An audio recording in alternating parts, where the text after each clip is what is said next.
Jayasuryan sir, ഗുരുവായൂരിലെ ആനകൾ അതിപ്രശസ്തരാണ്. ഓരോ ആനകൾക്കും അവരുടേതായ രീതിയിൽ ആനപ്രേമികൾക്കിടയിൽ സ്ഥാനം പിടിക്കാൻ സാധിച്ചിട്ടുണ്ട്. പക്ഷേ കഴിഞ്ഞ കുറേ നാളുകളായിട്ട് ഗുരുവായൂരിൽ നിന്ന് ആനകൾ മരിച്ചു പോകുന്നു. അവരെങ്ങനെ ആ രീതിയിലേക്ക് ആനകൾ എങ്ങനെ മരിച്ചു പോകുന്നു എന്നുള്ളതിനെ കുറിച്ച് അന്വേഷണങ്ങളോ അല്ലെങ്കിൽ വേണ്ട രീതിയിൽ ആരും അത് ചർച്ച ചെയ്യുന്നത് കണ്ടിട്ടില്ല. ഇതിൽ ഏതെങ്കിലും തരത്തിലുള്ള അസ്വാഭാവികതകൾ ഉണ്ടായിട്ടുണ്ടോ? അല്ലെങ്കിൽ ദുരൂഹതകൾ ഉണ്ടായിട്ടുണ്ടോ എന്നുള്ളതാണ് എന്റെ ചോദ്യം. കാരണം കുറച്ച് നാളുകളിലെ കണക്കുകൾ എടുത്താൽ അത് ഞെട്ടിക്കുന്നതാണ്. ഗുരുവായൂർ ദേവസ്വത്തിലെ ഗുരുവായൂർ കേശവനും ഗുരുവായൂർ പത്മനാഭനും ഒക്കെ കേരളം മുഴുവനല്ല, ലോകം മുഴുവൻ അറിയപ്പെടുന്ന ആനകളാണ്. അതുപോലെ ഗുരുവായൂർ ദേവസ്വത്തിൽ 50 ആനകൾ, 50-ലധികമോ 50ഓളമോ ആനകളുണ്ട് എന്നാണ് കണക്ക്. ഈ ഓളമോ അധികമോ എന്നൊക്കെ ഞാൻ പറയാൻ കാരണം ഇതിന്റെ കൃത്യമായ കണക്ക് ഓരോ ദിവസവും മാറിക്കൊണ്ടിരിക്കുകയാണ്. കാരണം അത്ര അതിഭീമമായിട്ടുള്ള ഒരു വലിയ കൂട്ടക്കൊലയാണ് ഗുരുവായൂർ ദേവസ്വത്തിൽ നടന്നുകൊണ്ടിരിക്കുന്നത്. കഴിഞ്ഞ 10 വർഷത്തിനുള്ളിൽ ഗുരുവായൂർ ദേവസ്വത്തിൽ കൊല്ലപ്പെട്ടത് 31 ആനകളാണ്. എന്ന് പറഞ്ഞാൽ ഓരോ വർഷവും 3 ആനകൾ കൊല്ലപ്പെടുന്നു എന്നുള്ളതാണ്. ആനകൾ ചെരിയുന്നു അല്ലെങ്കിൽ മരിക്കുന്നു എന്നല്ല ഞാൻ പറഞ്ഞത്, കൊല്ലപ്പെടുന്നു എന്നാണ്. ഇതിനെക്കുറിച്ച് വളരെ സമഗ്രമായ അന്വേഷണം നടത്തേണ്ടതുണ്ട്. ആരോഗ്യമുള്ള ആന, ചെറുപ്പക്കാരായിട്ടുള്ള ആന, അവരൊക്കെ പെട്ടെന്ന് ഇല്ലാതെ ആവുന്നതിന്റെ പിന്നിൽ എന്താണ് നടക്കുന്നത് എന്ന് കേരളം ശ്രദ്ധിക്കുന്നില്ല. ഇപ്പോൾ എല്ലാവരും തങ്കപ്പാളി വിവാദം, സ്വർണം മോഷണം ഈ കാര്യത്തിൽ ശ്രദ്ധിച്ചിരിക്കുമ്പോൾ മറുവശത്ത് അതിനേക്കാൾ വലിയ കൊള്ളകൾ നടക്കുന്നുണ്ട്. അതിലേക്കാണ് ഞാൻ ഈ കാര്യങ്ങൾ സൂചിപ്പിക്കുന്നത്. അതായത് നമുക്കറിയാം, കേരളത്തിലെ ആനകൾ അനുദിനം കുറഞ്ഞു വരികയാണ്. ഇപ്പോൾ കേരളത്തിലെ ഉത്സവങ്ങളിലും പള്ളിപ്പെരുന്നാളുകളിലുമൊക്കെ എഴുന്നള്ളിക്കുന്ന ആനകൾ, ഈ ആനകൾക്ക് ഒരു ദിവസം 1,00,000-ലധികം രൂപ ചാർജ് കൊടുക്കണം. ഏക്കം എന്നാണ് അതിന് പറയാം. അപ്പൊ 1,00,000 വാങ്ങുന്ന ആനകളുണ്ട്, 2,00,000 വാങ്ങുന്ന ആനകളുണ്ട്. വളരെ പ്രശസ്തരായ ആനകൾക്കൊക്കെ അതിനേക്കാൾ കൂടുതൽ ചെലവ് വരുന്നുണ്ട്. എങ്കിലും ശരാശരി ഏറ്റവും മോശം ആനകൾ, ഏറ്റവും ചെറിയ ആനകൾ എന്ന് പറഞ്ഞാൽ പോലും 1,00,000-ന് മുകളിലാണ് ഇപ്പോൾ ഒരു ദിവസത്തെ ഫീസ് വാങ്ങുന്നത്. അങ്ങനെ വരുമ്പോ ഒരു വർഷത്തേക്ക് ആനകളെ പാട്ടത്തിനെടുത്ത് ഇതിന്റെ ബിസിനസ് നടത്തുന്ന ആൾക്കാരുണ്ട്. ഇത് ആനകളെ കുറിച്ച് ചിന്തിക്കുമ്പോൾ വളരെ രസകരമായ മറ്റു ചില വസ്തുതകളും കൂടി പറയാതെ വയ്യ. നോക്കൂ, ആനകളെല്ലാം ഹിന്ദുക്കളാണ്. അതായത് ഹിന്ദുക്കളല്ലാത്ത ആനകളുടെ എണ്ണം എടുക്കുകയാണെങ്കിൽ ഹിന്ദു പേരുകളിലല്ലാത്ത ആനകൾ വിരലിലെണ്ണം മാത്രമേ ഉള്ളൂ. ബാക്കി മഹാഭൂരിപക്ഷ ആനകളും ഹിന്ദുക്കളാണ്. എന്നാൽ ആനയുടെ ഉടമസ്ഥന്മാരിൽ 90%-ലധികവും അഹിന്ദുക്കളുമാണ്. ഇത് കേരളം അറിയപ്പെടാതെ പോകുന്ന മറ്റൊരു കാര്യമാണ്. അത് പിന്നെ ഒരു ബിസിനസ് തന്ത്രമാണ്, നമുക്കറിയാം.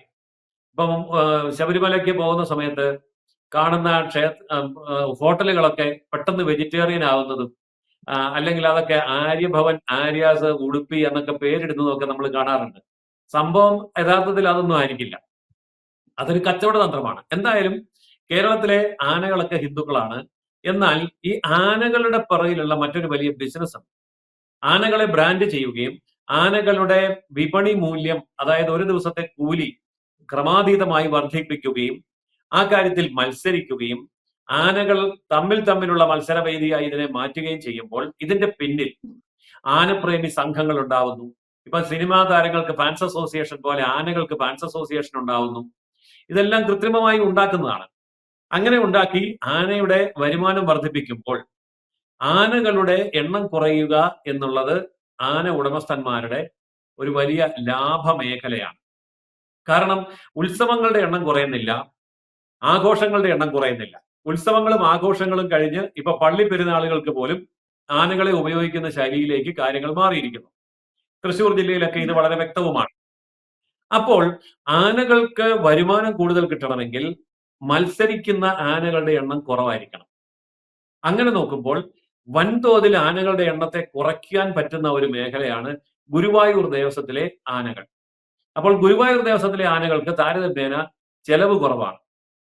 കാരണം അതൊരു വ്യക്തിയുടെ അല്ലാത്തതുകൊണ്ടും അതിന് ലാഭം ഉണ്ടാക്കി കൊടുത്തിട്ട് ആർക്കും നേട്ടമില്ലാത്തതുകൊണ്ടും ഗുരുവായൂർ ദേവസ്വത്തിൽ നിന്ന് പുറത്തേക്ക് എഴുന്നള്ളിക്കാൻ പോകുന്ന ആനകൾക്ക് വലിയ ചെലവ് വരുന്നില്ല.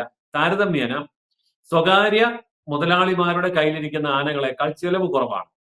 അതുകൊണ്ട് ആ ഗുരുവായൂർ ദേവസ്വത്തിന്റെ ആനകൾ ഇല്ലാതാവുകയാണെങ്കിൽ സ്വകാര്യ മുതലാളിമാരുടെ ആനകൾക്ക് കൂടുതൽ വരുമാനം കിട്ടാം. ഇത് ഏതെങ്കിലും ഒരു മുതലാളി ചെയ്യുന്ന കാര്യമാണ് എന്ന് ഞാൻ കരുതുന്നില്ല. കാരണം മുതലാളിമാരുടെ കയ്യിൽ നിന്ന് ആനകളെ കൂട്ടമായിട്ട് എടുത്തിട്ട് ആ ആനകളെ ഉത്സവങ്ങൾക്ക് വേണ്ടി മറിച്ചു വിൽക്കുന്ന ഒരു വലിയ ലോബി തന്നെ കേരളത്തിലുണ്ട്. അതായത് ആന ഉടമസ്ഥ സംഘം വേറെ, ആനയുടെ ഉടമസ്ഥന്മാര് വേറെ, ആനയെ പാട്ടത്തിനെടുത്ത് കച്ചവടത്തിന് ഉപയോഗിക്കുന്ന സംഘം വേറെ. അപ്പോൾ ഇങ്ങനെ വളരെ വലിയ ഒരു ബിസിനസ് ലോബി ഇതിന്റെ പുറകിലുണ്ട്. ഈ ബിസിനസ് ലോബിക്ക് ഗുരുവായൂരിലെ ആനകളുടെ കൂട്ടമരണത്തിൽ പങ്കുണ്ടോ എന്നുള്ളതും അന്വേഷണ വിധേയമാക്കേണ്ട കാര്യമാണ്. കാരണം ആ ഗുരുവായൂർ ആനകൾ 31 10 വർഷത്തിനിടയിൽ കൊല്ലപ്പെട്ടു എന്ന് പറയുമ്പോൾ അതിന്റെ പിന്നിലുള്ള കാരണങ്ങളെക്കുറിച്ച് ആരും അന്വേഷിക്കുന്നില്ല, ആരും പരാതി കൊടുക്കുന്നില്ല. ഇതിന് തെളിവെടുക്കാൻ വരുമ്പോൾ അതിന് മൊഴി കൊടുക്കാനുള്ള ആൾക്കാരും ഇല്ല, ആനകൾക്കൊട്ട് മൊഴി കൊടുക്കാനും വയ്യ. അപ്പോൾ സ്വന്തം ദേവസ്വത്തിന് കീഴിൽ ഈ കാര്യങ്ങൾ നടക്കുന്നതിനെ സംബന്ധിച്ച് ദേവസ്വം അധികൃതരും കണ്ണടയ്ക്കുന്നു എന്ന് വേണം കരുതാൻ. അല്ലെങ്കിൽ 31 ആനകൾ ചുരുങ്ങിയ കാലഘട്ടത്തിനിടയിൽ കൂട്ടക്കൊല ചെയ്യപ്പെട്ടിട്ടും ഗുരുവായൂർ ദേവസ്വം അതിനെതിരെ ക്രിയാത്മകമായി പ്രതികരിച്ചിട്ടില്ല, അന്വേഷണ നടപടികൾ ആരംഭിച്ചിട്ടില്ല. അപ്പോൾ ആനകളെ കൂട്ടക്കൊല ചെയ്തുകൊണ്ട് ഗുരുവായൂർ ദേവസ്വത്തിന്റെ സമ്പത്ത് നശിപ്പിക്കുക എന്ന് മാത്രമല്ല, ആന മേഖലയിൽ, ആന ബിസിനസ് മേഖലയിൽ തങ്ങളുടെ വരുമാനം വർദ്ധിപ്പിക്കാനും കൂടി ഇതിനുള്ള തൽപര സംഘങ്ങൾ അതാര് തന്നെയാണെങ്കിലും പ്രവർത്തിക്കുന്നുണ്ടോ എന്ന് സംശയിക്കേണ്ടിയിരിക്കുന്നു. അതുകൊണ്ട് ഇക്കാര്യത്തിൽ വളരെ ഗൗരവപൂർണമായ അന്വേഷണം ആവശ്യമാണ്. മനുഷ്യാവകാശത്തെ പോലെ മൃഗ അവകാശങ്ങൾക്ക് വേണ്ടിയും വാദിക്കുന്ന മൃഗപ്രേമി എവിടെ പോയി എന്നും എനിക്ക് ചോദിക്കാനുണ്ട്.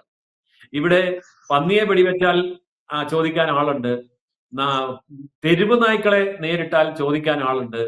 പക്ഷെ ഗുരുവായൂർ ദേവസ്വത്തിലെ ആനകളെ കൂട്ടക്കൊല ചെയ്യുമ്പോൾ ചോദിക്കാൻ ആരുമില്ലാതെ പോകുന്നത് എന്തുകൊണ്ടാണ് എന്നുള്ളത് വളരെ പ്രസക്തമായ ഒരു കാര്യമാണ്.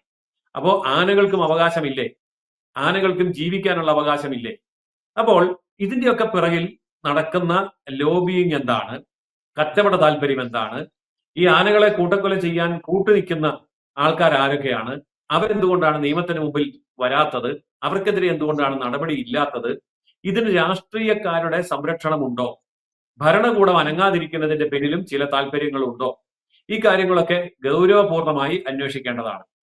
ഗുരുവായൂരിലെ ക്ഷേത്രത്തിലെ സ്വത്തിനെ സംബന്ധിച്ചും ശബരിമല ക്ഷേത്രത്തിലെ സ്വത്തിനെ സംബന്ധിച്ചുമൊക്കെ ഇപ്പോൾ വാദകോലാഹലങ്ങൾ ഉയരുന്നതിനിടയിൽ കാണപ്പെടാതെ പോകുന്ന മറ്റൊരു വലിയ കൊള്ളയാണ് ഈ ആനകളുടെ കൂട്ടമരണത്തിന് പിന്നിലുള്ള രഹസ്യം എന്ന് ഞാൻ സംശയിക്കുന്നു. യെസ്, എന്തായാലും ജയസൂര്യൻ സാർ പറഞ്ഞ കണക്കുകൾ ഞെട്ടിക്കുന്നതാണ്. ഈ രീതിയിൽ ഗുരുവായൂരിൽ ആനകൾ കൊല്ലപ്പെടുന്നു എന്നത് എന്തുകൊണ്ട് വാർത്തയാവുന്നില്ല എന്നതാണ്. സാറ് തന്നെ പറഞ്ഞതുപോലെ ആനകൾ ചെരിയുന്നു അല്ലെങ്കിൽ ആനകൾ മരിച്ചു വീഴുന്നു എന്നല്ല, ആനകളൊക്കെ കൊല്ലപ്പെടുന്നു എന്നുള്ളതാണ്. പക്ഷെ ആരും അത് അറിഞ്ഞിട്ടില്ല, വേണ്ട രീതിയിൽ അന്വേഷണങ്ങൾ നടന്നിട്ടില്ല, മറ്റൊരു മാധ്യമത്തിലും ഇതിനെക്കുറിച്ചുള്ള വാർത്തകളും വന്നിട്ടില്ല. ഒരു വർഷം ഏകദേശം 3ഓളം ആനകൾ കൊല്ലപ്പെടുന്നു എന്നാണ്. ഈ സാറ് തന്നെ പറഞ്ഞതുപോലെ ഓളം അല്ലെങ്കിൽ ഉണ്ടത്ര ഇല്ലത്ര എന്നൊക്കെ നമുക്ക് പറയേണ്ടി വരുന്നത് ദേവസ്വം ബോർഡിന് പോലും കൃത്യമായ കണക്കുകൾ ഇക്കാര്യത്തിൽ ഇല്ല എന്നതൊരു വസ്തുതയാണ്. എന്തായാലും വ്യക്തമാണ്. Thank you Jayasuryan sir. കൂടുതൽ വാർത്തകളും വിശേഷങ്ങളും നിങ്ങളിലേക്ക് എത്താൻ ABC മലയാളം സബ്സ്ക്രൈബ് ചെയ്യുക, ബെൽ ബട്ടണും അമർത്തുക.